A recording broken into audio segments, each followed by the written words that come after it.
प्रिय सुमन, मैं इसी उम्मीद पर उधार ले लेकर लॉटरी पर दाव लगाता रहा कि शायद पैसे जीतकर मैं अपना कर्ज उतार लूंगा।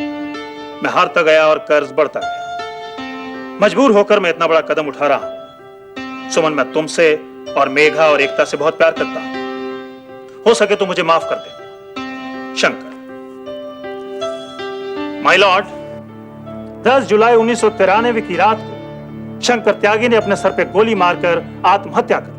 2 साल पहले उसने एक्टिविस्ट लॉयर रमणीक सिंह ने अदालत को बताया कि शंकर त्यागी ने 2 साल पहले अपनी जिंदगी भर की कमाई से एक छोटा सा प्रॉपर्टी बिजनेस शुरू किया था।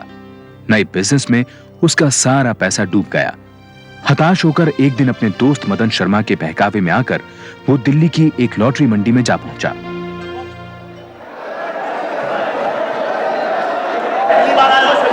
आज तो बोनी कर ही डालो।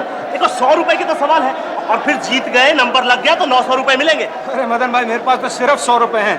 अरे एक बार करने से कुछ नहीं होगा यार, एक बार ट्राई कर लो। देखो इसमें 20 की टिकटें हैं, ठीक है, और सबका आखिरी डिजिट तिक्का है। अगर तेरा तिक्का निकल गया तो तेरी बेटा जिंदगी भर मौज ही मौज। रख लो यार, देखो गेम शुरू होने वाला है। रखो रखो।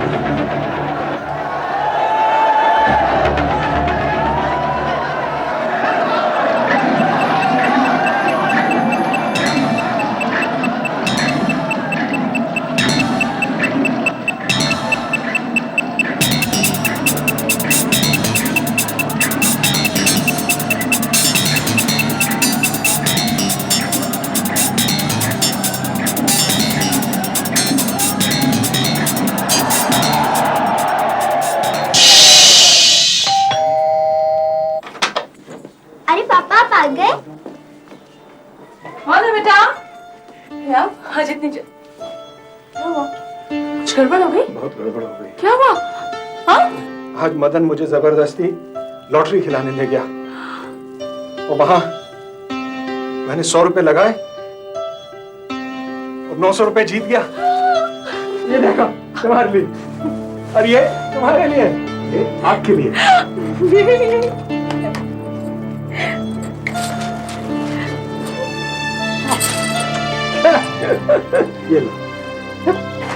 ये लो सुनो पैसे। मैं कहने वाली थी कि बच्चों की फीस भी देनी है और बिजली का बिल भी 350 रुपया है। आज से पैसे की कोई फिक्र नहीं, आज तो शुरुआत है। कल मुझे 100 रुपए दे देना, फिर देखना तुम। नहीं, अब आप लॉटरी नहीं खेलेंगे। देखा नहीं मेरे भाई का सारा बिजनेस कैसे चौपट कर दिया इस मरी लॉटरी ने। आपको बच्चों की कसम है, आप लॉटरी नहीं खेलेंगे। अरे तो तुम यूं ही सीरियस हो गई। अच्छा चाय।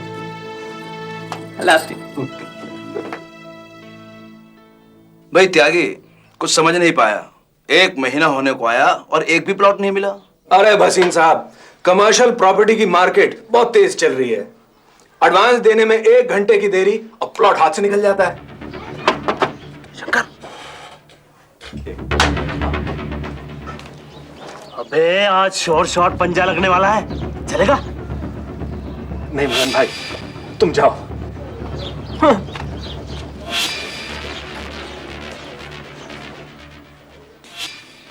ओए छोटू, चाय में इतनी चीनी क्यों कम रखता है? ये रहा 20,000 रुपया एडवांस के तौर पर, लेकिन अब प्लॉट जल्द ही मिल जाना चाहिए। अरे साहब, अब एडवांस आ गया है, काम में देरी थोड़ी होगी।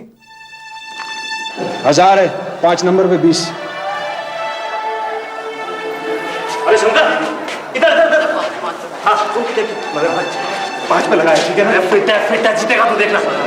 लॉटरी बाजार में आने वाली हजारों की भीड़ का एक हिस्सा शंकर भी बन गया। खेल सीखना मुश्किल नहीं था। खिलाड़ी को बस 0 से 9 के बीच की किसी एक संख्या पर दांव लगाना होता था, और अगर घुमाया हुआ नंबर आपके टिकट पर छपे आखिरी नंबर से मेल खा जाए तो आप जीत गए। दांव पर लगाए गए पैसों की 9 गुनी कीमत।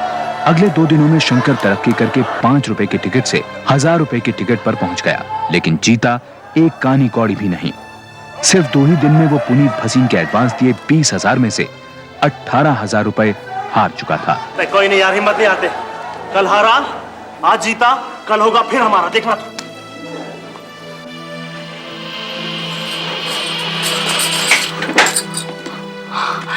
आप आज इतनी देर कैसे हो गई? सुमन, बहुत गड़बड़ हो गई। क्या हुआ? आज बस में किसी ने मेरी जेब काट दी सुमन। कितने पैसे थे? 20,000। 20,000? बयाना दिया था किसी ने प्लॉट का, समझ नहीं आता लौटाऊं कैसे। शायद मदन दे दे इंटरेस्ट पे। इससे तो अच्छा है आप किरण दीदी से मांग लो। आध घर में रहेगी और सूद भी नहीं देना पड़ेगा। लेकिन आप जल्दी से इस प्लॉट की डील करा दो। बहुत प्रीमियम प्लॉट है ये वसीम साहब, और इसका दाम भी एकदम ठीक। अब मुझे तो जो पैसे देगा मैं उसकी जमीन कर दूंगा। ओके। अगले ही दिन पुनीत भसीन ने शंकर को 1 लाख रुपए और दिए, ये न जानते हुए कि जमीन पहले ही बिक चुकी है। शंकर का वादा था कि महीने भर में वो जमीन उसके नाम करवा देगा। इसके अलावा शंकर ने सुमन की बहन किरण से भी 20,000 रुपए उधार मांगे। किरण दीदी, मुझे बहुत अर्जेंटली 20,000 रुपए की जरूरत है। पैसे मिले तो मैं लेदर एक्सपोर्ट का बिजनेस शुरू कर पाऊंगा। लेकिन सुमन ने तो इस बिजनेस के बारे में मुझे कभी बताया ही नहीं। अरे एक बार बिजनेस सेट हो जाएगी ना तो मैं उसे भी बता दूंगा। शंकर भैया, कोई भसीन साहब आए हैं, कहते हैं कि प्लॉट के बारे में कुछ बात करनी है। कहना बहुत बड़ी पार्टी है। हाँ, बहुत बिजी हूं मैं। क्या कहेगा? बिजी है बिजी। शंकर खेलता गया और हारता गया। इस दौरान मदन ने अपनी लॉटरी एजेंसी शुरू कर दी थी। उसने शंकर के लिए 1 लाख के टिकट बुक किए और शंकर एक ही दांव में वो सारे पैसे गंवा बैठा। इस हार से घबराकर शंकर ने मदन से ब्याज पर 50,000 रुपए और लिए, लेकिन महीने भर के अंदर शंकर वो भी हार गया। मदन के बाद शंकर मार्केट से भी पैसा लेता गया और लॉटरी में हारता गया। अगले 2 महीनों में शंकर का कर्ज बढ़कर 6 लाख रुपए हो गया। नतीजा, शंकर को अपनी दुकान बेचनी पड़ी।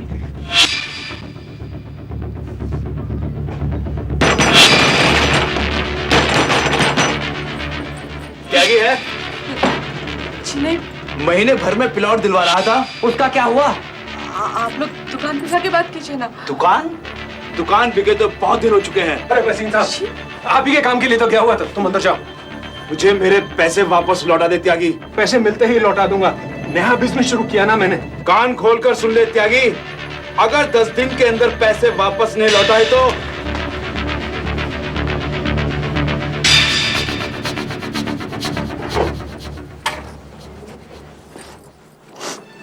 दुकान बिक गई? आपने बताया भी नहीं। अरे भाई, प्रॉपर्टी का बिजनेस मंदा चल रहा था, इसीलिए तो मैंने दुकान बेचकर एक कुरियर सर्विस की कंपनी शुरू की है। रात रात को घर नहीं आना, इसीलिए। भाई, जब धंधा शुरू करना है तो मेहनत तो करनी होगी, और तुम हो के सीआईडी की तरह मेरे पीछे पड़ी हुई हो। यही मैं पास ही वसूली के लिए आया हूं एक दुकान से। और वो भसीन साहब और किरण दीदी के पैसे? वही तो लेने जा रहा हूं मैं। तुम यहीं बैठो, मैं अभी आता हूं। अरे वो जगह औरतों के लायक नहीं है। सुमन 2 घंटे बैठी इंतजार करती रही। उस रात शंकर घर भी नहीं लौटा और अगले 2 महीने तक उसका कोई पता ठिकाना नहीं था।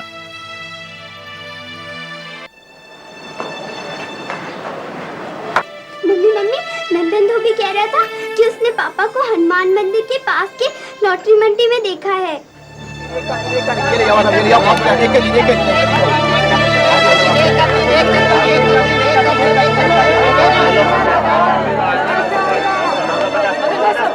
मदन भाई साहब, इन्हें देखा आपने कहीं? सुना है, रोज यहाँ आते हैं। अच्छा, यहाँ आता है? वैसे यहाँ आता भी होगा तो मुझे तो दर्शन देने से रहा। पता नहीं कितने पैसे तो पहले ही लेके उड़ चुका है वो। चलिए अभी धंधे का टाइम है, बाद में मिलना। भाई साहब, आप शंकर भैया को ढूंढ रही हैं? हाँ। वो रोज आते हैं यहाँ पे, आपको देखेंगे तो वो भाग जाएंगे। आप एक काम करिए, वो चाय वाले के पास बैठ जाइए। जब वो आएंगे मैं आपको इशारा कर दूंगा, ठीक?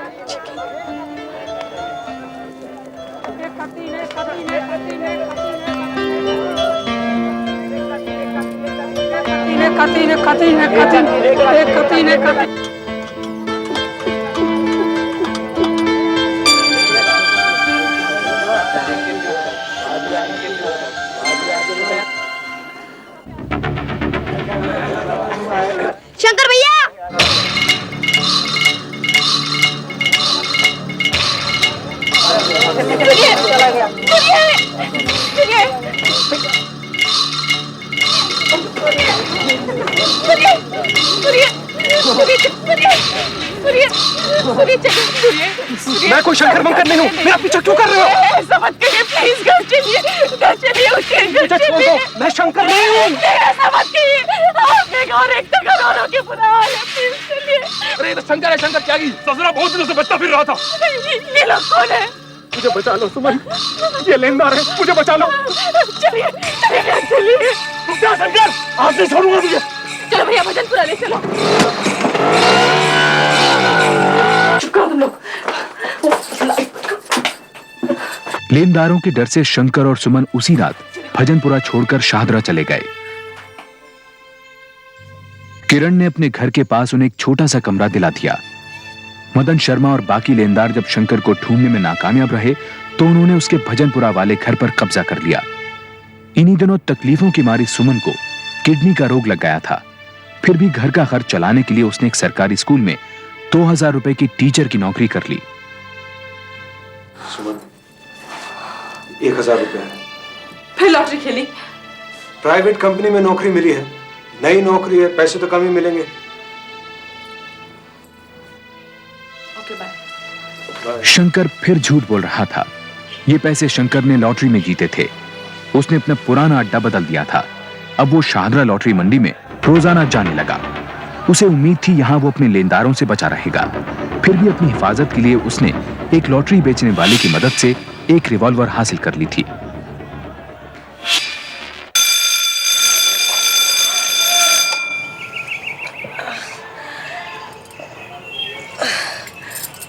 सुनिए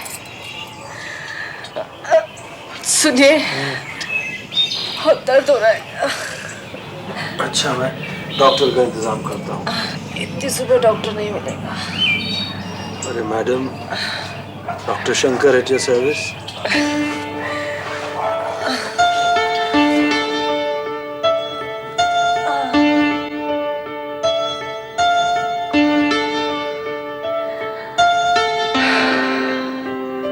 चाय।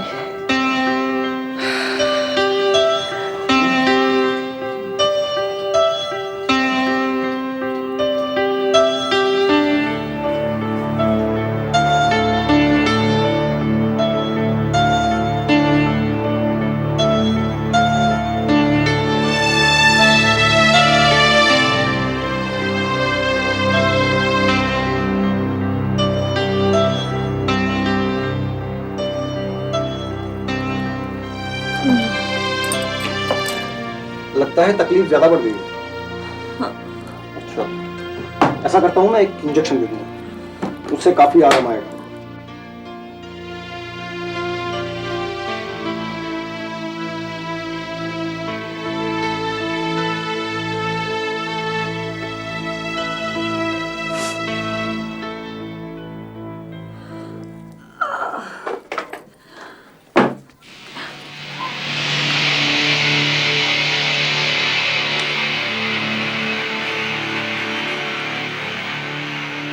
एक बार कर्जा उतर जाए, लॉटरी छोड़ दूंगा सुमन। आप लॉटरी छोड़ दीजिए, कर्जा भी उतर जाएगा। लेकिन लेनदार कब तक इंतजार करेंगे सुमन? लेनदार है, कोई कसाई तो नहीं।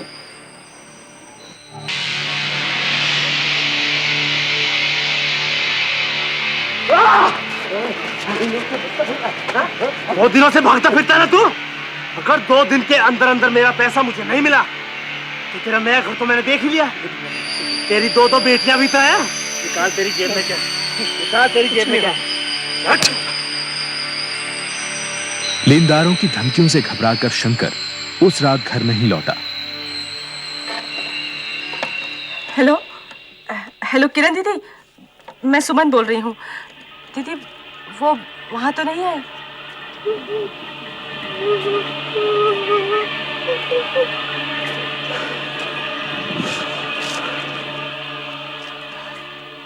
हेलो मदन भाई साहब, मैं बोल रही हूँ, वो तो नहीं आए?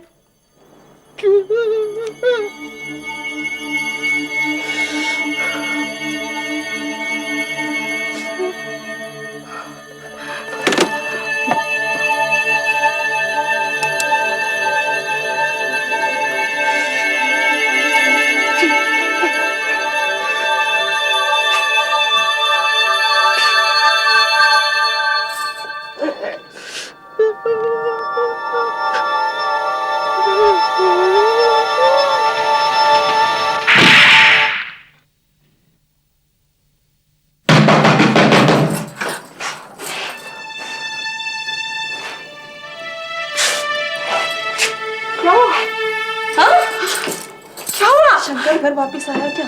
नहीं तो क्या हुआ? कुछ नहीं। क्या हुआ है? कुछ नहीं। हाँ? पीछे गली में एक आदमी पुलिस ने पहचान के लिए बुलाया।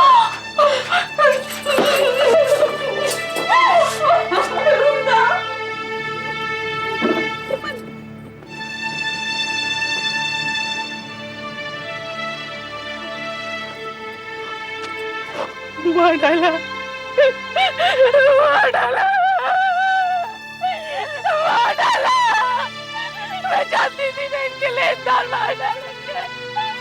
कैसे मारा है? मैडम आपके नाम ये सोसाइटी नौटंकी जैसे मिला।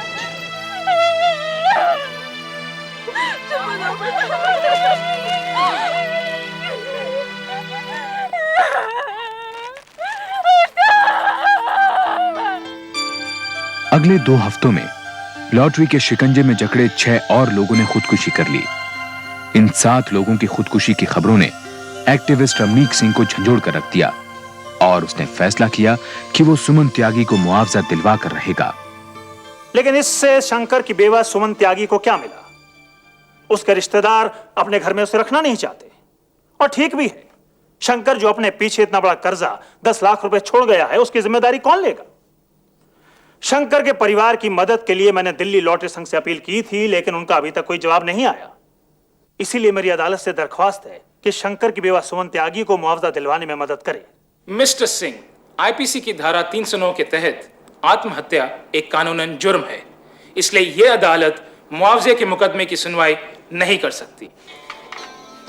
मुआवजे के मामले को लेकर रमणीक सिंह ने कई अपीलें दाखिल की, लेकिन अदालत ने उन्हें हर बार ठुकरा दिया। फिर रमणीक सिंह ने सिंगल डिजिट लॉटरी बैन करने के लिए एक पब्लिक इंटरेस्ट लिटिगेशन दाखिल किया। सुमन जी, मैं चाहूंगा कि इस केस की पिटिशनर आप हैं।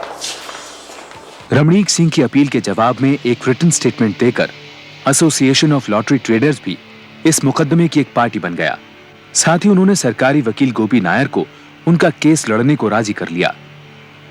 गोपी नायर ने लॉटरी ट्रेडर्स यूनियन का बचाव करते हुए कहा कि सरकार को लॉटरी से 350 करोड़ रुपए का फायदा होता है, जिसे वो वेलफेयर स्कीम्स में लगाती है। रमणीक सिंह ने सरकारी आंकड़ों का हवाला देते हुए जिरह की कि इन पैसों में से सिर्फ 23 करोड़ वेलफेयर स्कीम्स पर खर्च होते हैं, जिसका 1 पैसा भी लॉटरी से तबाह हुए परिवारों तक नहीं पहुंचता। साथ ही रमणीक सिंह ने सिंगल डिजिट लॉटरी को बैन किए जाने की मांग की। क्योंकि सरकारी पॉलिसीज पे सवाल डाले जा रहे हैं, मैं यूनियन गवर्नमेंट और दिल्ली एडमिनिस्ट्रेशन को नोटिस इशू कर रहा हूं। उनका जवाब आने तक यह अदालत मुलतवी की जाती है। सुनिए, मैं किराया दे दूंगी। सुमन को पैसों की बहुत तंगी थी। फीस न दे पाने के कारण मेघा और एकता का नाम इंग्लिश स्कूल से कट गया। किराया न दे पाने पर सुमन को शाहदरा वाले मकान से निकाल दिया गया और उसे मजबूरन किरण के घर में पनाह लेनी पड़ी। अच्छा हुआ सुमन बहन तुम आ गई। ये कुछ पेपर से तुमसे साइन करवाने थे। लॉटरी खेलने वालों के परिवारों के सिग्नेचर कैंपेन चला रहे हैं। भाई साहब, मैं किसी दूसरे काम से आई हूँ। हाँ हाँ बोलो। मैं वो शहादरा छोड़ना चाहती हूँ। बच्चों को तरह तरह के ताने सुनने पड़ते हैं। दीदी के घर में भी बहुत दिक्कत होती है। आप हमें वो भजनपुरा वाला घर दिलवा दीजिए। सुमन जी, वो तो बिना मारपीट के मिल नहीं सकता, और अगर ऐसा करेंगे तो हमारे इस बड़े केस का बहुत नुकसान हो जाएगा, और मैं वो नहीं चाहता। किस काम का है आपका ये केस, जो मेरे बच्चों का पेट न भर सके, जो मुझे गुंडे बदमाशों की धमकियों से न बचा सके? मैं अपना नाम वापस ले रही हूं। सरकार ने नोटिस का कोई जवाब दिया? यस माय लॉर्ड, सरकार का मानना है कि अगर दिल्ली में सिंगल डिजिट लॉटरी को बैन कर दिया गया तो लोग हरियाणा और राजस्थान के बॉर्डरिंग टाउन्स में जाकर के लॉटरी खेलना शुरू कर देंगे। My Lord, single digit lottery अपने आप में एक खतरनाक जुआ है। मेरी जानकारी के मुताबिक आज तक कोई भी स्टडी लॉटरी के ऊपर नहीं हुई है माय लॉर्ड, ना साइंटिफिक, ना स्पेसिफिक और ना सोशल। क्या 14 दिनों में 7 आत्महत्याएं काफी नहीं है जो सरकार अब लॉटरी के बुरे असर को लेकर सर्वे करवाना चाहती है? My Lord, state sponsor lottery ना ही गैर कानूनी है बल्कि अनकॉन्स्टिट्यूशनल भी। इनफ मिस्टर सिंह, आपके आर्ग्यूमेंट्स कोर्ट की मर्यादा के बाहर हैं। यह मामला कॉन्स्टिट्यूशन के आर्टिकल 39F का है। चूंकि आर्टिकल 39F एक डायरेक्टिव प्रिंसिपल है, अदालत इस मामले में कुछ नहीं कर सकती। लेकिन अदालत सरकार से अपील करती है कि वह सिंगल डिजिट लॉटरी को बैन कर दे। महीने भर में दिल्ली सरकार ने सिंगल डिजिट लॉटरी को बैन कर दिया, लेकिन लॉटरी व्यापारियों ने अदालत में अपील की और यह बैन हट गया। 24 मार्च 1998 को अदालत ने अपने अंतिम फैसले में एक बार फिर दिल्ली में सिंगल डिजिट लॉटरी को बैन कर दिया। लॉटरी की इस बड़ी लड़ाई में सुमन का दर्द तो जैसे कहीं खोकर रह गया। उसे इन अदालती लड़ाइयों से कुछ भी नहीं मिला। वो आज भी आर्थिक सहायता के लिए अपनी बहन पर निर्भर है।